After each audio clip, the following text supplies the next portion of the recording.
मैं पिछले 2 दिन से ज़ीरो लाइन पर हूँ और ज़ीरो लाइन पर ऐसा महसूस ही नहीं हुआ। मैंने एक रत्ती बराबर भी उस वहाँ के रहायशी के चेहरे पे को खौफ की कैफियत देखी हो। उनके अंदर जज़्बा इस कदर था कि उन लोगों को कहना था कि फ़ौज से पहले अपनी अपनी सभा से पहले दुश्मन को हमारी लाशों से गुज़र के जाना होगा। तो हमारी कोशिश होगी कि हम फ़ौज तक उनको पहुँचने ना दें, हम फ़ौज से ज़्यादा लड़ें। एक होता है सफेद झूठ, इन्होंने सफेद नीला पीला सारे झूठ बोल दिए। इंडिया के टीवी चैनल देख लें, उनका मीडिया देख लें, तो उन्होंने पाकिस्तान पे कब्जा कर लिया। हम बहुत सारे जो लोग हैं वो शहीद हो चुके हैं, हम मर चुके हैं। ड्रोन्स, जो इसराइली ड्रोन्स की जो टेक्नोलॉजी वो हमने उनके मुंह पे दे मारी है कि वो हमारे आर्मी चीफ को कह रहे हैं जी वो गिरफ्तार हो चुके हैं। हमारे जो प्राइम मिनिस्टर है वो मुल्क छोड़ के भाग चुके हैं और ये नाकामी इंडिया तस्लीम कर चुका है। हमारी खामोशी को, हमारे डिफेंस को, हमारी कमजोरी अस्सलाम वालेकुम नाज़रीन, आप देख रहे हैं डिजिटल बॉक्स। मैं हूं आपका होस्ट अब्दुल रहमान।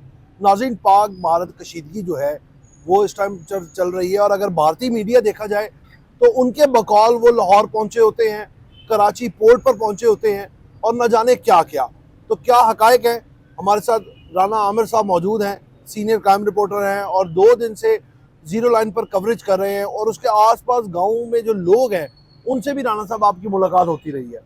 तो आप बी ऑनेस्ट, क्या हालात देख कर आए, लोगों का जज्बा क्या था और वहाँ पे माहौल कैसा था? क्या थोड़ा सा भी खौफ था लोगों की नज़र में कि सामने जीरो लाइन है और बॉर्डर है, उस पार इंडिया है, इस पार हम है? बिस्मिल्लाहिर्रहमानिर्रहीम। अब्दुल रहमान, बहुत शुक्रिया, आपने ये मौका दिया मुझे। मैं पिछले 2 दिन से ज़ीरो लाइन पर हूँ और ज़ीरो लाइन पर ऐसा महसूस ही नहीं हुआ। वहाँ के रहायशियों की तो अलग बात है, हमें भी ऐसा महसूस नहीं हुआ। हम कवरेज करने के लिए गए थे, बॉर्डर था, मुल्क में जंगी हालात हैं। 2-3 दिनों से जो ऐसी कैफियत थी कि जैसे जंग लगी हुई है। अगर आप इसके बरक्स इंडिया के टीवी चैनल देख लें, उनका मीडिया देख लें, तो उन्होंने पाकिस्तान पे कब्जा कर लिया। हम बहुत सारे जो लोग हैं वो शहीद हो चुके हैं, हम मर चुके हैं। लेकिन मैंने एक रत्ती बराबर भी उस वहाँ के रहायशी के चेहरे पे को खौफ की कैफियत देखी हो।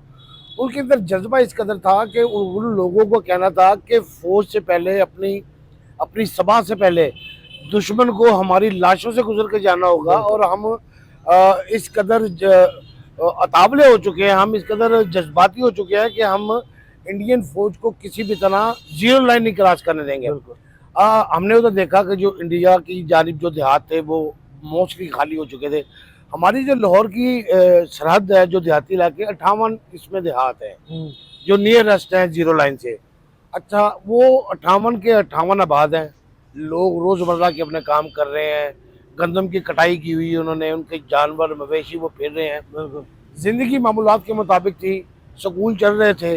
गवर्नमेंट की जानिब से जो स्कूल बंद किया गया पहले दिन, जब इन्होंने रात की तरीके में बुज़दिलाना हमला जो पाकिस्तान के ऊपर किया है, उससे अगले दिन स्कूल बंद थे। लेकिन लोगों का कहना था कि कशीदगी तो काफ़ी दिनों से चल रही है और हमें एक रत्ती बराबर भी खौफ नहीं था। हम अपने बच्चों को ना सिर्फ स्कूलों में भेज रहे थे, हम हमारी ख़वातीन खेतों में आ रही थी। हमारे जो बुज़ुर्ग हैं वो जो डेरेदारी निज़ाम था जो देहातों में अमूमन होता है वो वैसे ही चल रहा था। किसी किस्म का उन्होंने ना कोई खौफ ज़ाहिर किया, ना ही उनके चेहरे पे कोई खौफ या डर नज़र आ रहा था। वो कहते हैं हमारी, क्योंकि ये ज़मीन हमारी माँ है, ये मुल्क हमारा है, ये फ़ौज हमारी है, इसलिए उनकी कुर्बानी, उनकी मोहब्बत देखकर उनका जो इसार हमारे लिए है, वो रात को पहरे देते हैं हमारे लिए। तो हमारी कोशिश होगी कि हम फ़ौज तक उनको पहुँचने ना दें, हम फ़ौज से ज़्यादा लड़ें। अगर वो गवर्नमेंट हमें इजाज़त दे, तो अगर ऐसी कैफियत है हम इन्हें फतह करके दिखाएंगे, हम इंडिया को फतह करके दिखाएंगे और मोदी के गिरबान तक पहुँचेंगे। बिल्कुल, ये सब ऐसे ही है कि पाकिस्तानी अवाम जो है वो जोश जज्बा है। और सबसे बड़ी बात यह है कि राना साहब देखे, हमारी कौम, हमारी अवाम के अंदर शहादत का जज्बा है। वो तो अगर मरे तो मुर्दार है, हमारी अवाम में तो शहादत का जज्बा है। उसके अलावा राना साहब आपने ये देखा कि ड्रोन्स इंडिया से आना शुरू हो गए, वो क्या माजरा था? वो भी आपने कवरेज की है। देखिए अब्दुल रहमान, मिसाइल टेक्नोलॉजी तो हमने इनकी बिल्कुल फ्लॉप कर दी। बिल्कुल, उनके हमने जो राफेल जिसे समझा जाता है कि ये दुनिया की बड़ी टेक्नोलॉजी है, हमने उनके 3 तारे जो गिरा दिए। हमारे जो फ़ज़ाइया के जो जवान थे, जो इंतहाई बहादुर, काबिल और जो अपनी जान में हथेलियों पे रख के उन्होंने ये कार्रवाई की है और हमने उनके घर में घुस के गिराए हैं वो। बिल्कुल ऐसे ही। जब वो हर तरफ से नाकाम हो गए और अब उन्हें पता था कि पाकिस्तान इनके ऊपर बड़ा अटैक करेगा, क्योंकि पिछले दिनों ने जो 19 अटैक हम पर किए हैं वो रात की तरीके में बुज़दिलाना किए हैं। बिल्कुल। लेकिन हमने रात की तरीके में जो उनका जवाब था उसी वक्त हमने दिया है। हमने 3 उनके राफेल गिराए हैं और 2 उनके दूसरे जो तैयारे थे वो गिराए हैं। हमने वो घर में घुस के गिराए हैं। हम मकबूजा कश्मीर तक गए थे उनका पीछा करते हुए। हम मकबूजा कश्मीर में फिर के आए हैं। तो देखिए कि जब उनके पास कोई इतना रही तो उन्होंने ये इसराइल की जो टेक्नोलॉजी है वो पाकिस्तान पे इस्तेमाल करनी शुरू कर दी। वो अभी तक 70 से नाकाम ही हुई है। 70 से ज़्यादा, वही मैं उसी की तरफ आने लगा हूँ कि 70 से ज़्यादा उन्होंने जो ड्रोन है वो हमारे पाकिस्तान के अंदर फेंके, हमारे शहरों में भिजवाए। लेकिन हमारे जो ऑलरेडी फ़ौज है, जो हमारे जवान हैं, जो हमारी पाक फ़ौज कुर्बानी का जज्बा लिए हुए है कि हमने ना सिर्फ वो गिराए बल्कि हमने उनकी वो सरहदों पर उनके मुंह बंद कर दिए कि मजीद वो आज नहीं, वो समझ नहीं पा रहे कि हम कैसे पाकिस्तान में किसी तरीके से ड्रोन भिजवाएं। ये 3 दिनों में ना सिर्फ हमने उनकी राफेल की टेक्नोलॉजी ख़त्म की बल्कि ये इसराइल की जो टेक्नोलॉजी उन्होंने हासिल की थी कि ये भी दुनिया की पहले नंबर में टेक्नोलॉजी ड्रोन की आती है कि आज तक उन्हें कोई गिरा नहीं सका। गनशिप जो राइफलों से, जो एंटी ग्राफ राइफलों से जो हमने वो गिराए हैं, वो मिसाइल से गिराने वाले ड्रोन से जो हमने एंटी ग्राफ्ट राइफलों से गिराए हैं। आप देखिए कि हमारे जवान, हमारी जो पाक फौज है किस कदर काबिलियत रखती है, किस कदर उनमें जज्बा है, किस कदर वो बहादुर है कि हमने जो अपना मुकाम बनाया हुआ था कि दुनिया में नंबर 1 पाकिस्तान फौज है, हमने ना सिर्फ वो बरकरार रखा बल्कि हमने उसमें बढ़तरी हासिल की।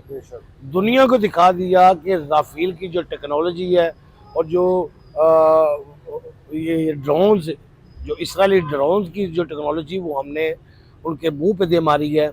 वो परेशान है। इससे जो पाकिस्तानी और इंडिया के जो तनाज़ात में बहुत सारे मुल्कों का पोल खुल गया है। मगर जो टेक्नोलॉजी फ्रांस बेच रहा था महंगी तीन, और उससे इस कदर उसकी पॉपुलरिटी बढ़ा रहा था, और इसराइल जो कि मजलूम फ़लस्तीनियों के ऊपर बैठे हुए हैं, उन्हें इन्हीं ड्रोन से वो छोटे छोटे धमाके कर रहे थे। लेकिन हमने उनकी वो जो पॉलिसी, जो उनकी वो टेक्नोलॉजी थी, हमने एक ही झटके में गिरा दी। मकसद है कि हमें हमारी जो आर्मी तनसीबात हैं, जो हमारे बॉर्डर हैं, छोड़िए हैं, वो अभी तक महफूज हैं। इन्होंने बुज़दिलाना कार्रवाई करते हुए इन्होंने शहरियों के ऊपर हमले किए हैं, 69 शहरियों के ऊपर हमले किए हैं, बच्चे इन्होंने मार दिए हैं जो सो रहे थे। 7 साल का बच्चा से लेकर इन्होंने 70 साल के बुजुर्ग तक की इन्होंने रहम नहीं किया। हमारे शहरी आबादी पर इन्होंने इस कदर जुल्म किया है कि आपको बता नहीं सकते। और ये इनका झूठ सुन लें तो वो कल से इस तरह वो चीखते जा रहे हैं कि हमने पाकिस्तान के फ़लाँ इलाके पर कब्जा कर लिया। यहाँ तक कि इनकी बेवकूफ़ी सुने कि वो हमारे आर्मी चीफ को कह रहे जी वो गिरफ्तार हो चुके हैं, हमारे जो प्राइम मिनिस्टर है वो मुल्क छोड़ के भाग चुके हैं। ये कैसी इनकी जर्नलिज्म है, कैसे वो उनकी इतलात हैं, कैसे वो उनका अपने लोगों को झूठ के साथ खड़े रखना, उन्हें झूठ सुना के अपनी हुकूमतें और अपनी नाकामी छुपाना है। ये तो दुनिया से छुप ही नहीं सकता। लाहौर में समंदर पहुंचा दिया था। देखें अब्दुल रहमान, इन्होंने इंटरनेशनल मीडिया की रसाई और इंटरनेशनल जो चैनल हैं वो इंडिया में इनको उन्होंने बैन कर दिया, बंद कर दिया, उनकी प्रॉक्सी करके उन्हें बंद कर दिया। लोगों को हकीकत ना पता, हकीकत ना पता चले। लेकिन ये हकीकत छुप ही नहीं सकती। सोशल मीडिया इस कदर, मकसद जो दूसरे मुल्कों में इंडियन और पाकिस्तानी बैठे हैं वो क्या वो अंधे? बिल्कुल, वो देख नहीं रहे उनको मुल्कों में क्या हो रहा है। और ये नाकामी इंडिया तस्लीम कर चुका है। LOC पर जो गुज़िश्ता रात से जो लड़ाई चल रही है उसमें पाकिस्तानी जो फोर्सेस हैं, जो ज़मीनी फोर्सेस हैं, उन्होंने मुंह तोड़ जवाब दिया है कि वो सफ़ेद झंडे लहराने पे मजबूर हो गए। हमने कश्मीर अगर देखे, हमारी अगर कोई खारजा पॉलिसी, कोई इंटरनेशनल कोई ऐसे मामला ना हो तो हमने तो मकबूजा कश्मीर को फतह कर लिया। मकसद जो हालात है, हम तो मकबूजा कश्मीर को फतह करने में 1 मिनट नहीं लगा सकते।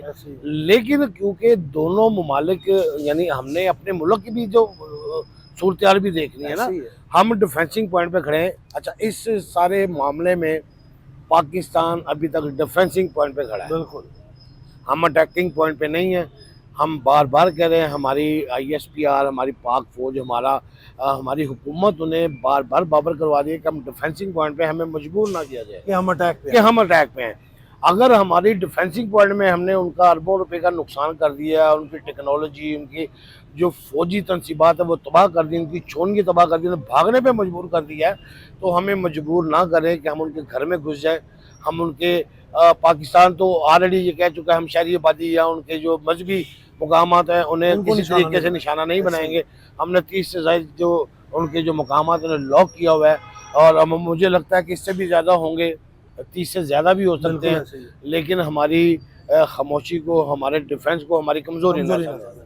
बिल्कुल तो इसमें यही मैं कहूँगा कि एलओसी पर जो हो रहा है, ज़ीरो पॉइंट पर लोग बहुत मुतमिन है। एलओसी क्योंकि शुरू से ही एक मुतनाज़ा था, तो आप देखें कि हमारे जो ज़ीरो पॉइंट पे जो देहात है, बल्कि ये आप लाहौर की बात कर रहे हैं, यहाँ से लेकर आप शकरगढ़ तक जा सकते हैं। उसमें बहुत सारे ऐसे देहात हैं कि जहाँ के रहायशी अभी तक वहाँ पे बैठे हुए हैं, वो ऐसे ही उठे ही नहीं। ऐसे वो ही कहते हैं हम क्यों जाएं, हमने ऐसे ही। कहीं भी जाएंगे, जंग तो हर तरफ है, हर तरफ तो ये हम क्यों ना डिफेंस करें अपनी पाक फौज के साथ मिलके। ऐसे ही हम यहाँ पर खड़े हैं, हम आबाद है, आबाद रहेंगे, पाकिस्तान क़यामत तक आबाद रहे। इंशाल्लाह। हाँ जी बिल्कुल, मेरे साथ राना आमिर साहब मौजूद थे। इंडियन मीडिया जिसकी बुनियाद ही झूठ है, जिस तरह वो गीदड़ भपकियाँ दे रहे हैं, और अगर आप इंडियन मीडिया देखें तो उसके बकौल वो लाहौर में मौजूद हैं और तमाम जो लाहौरी हैं वो शहीद हो गए हैं।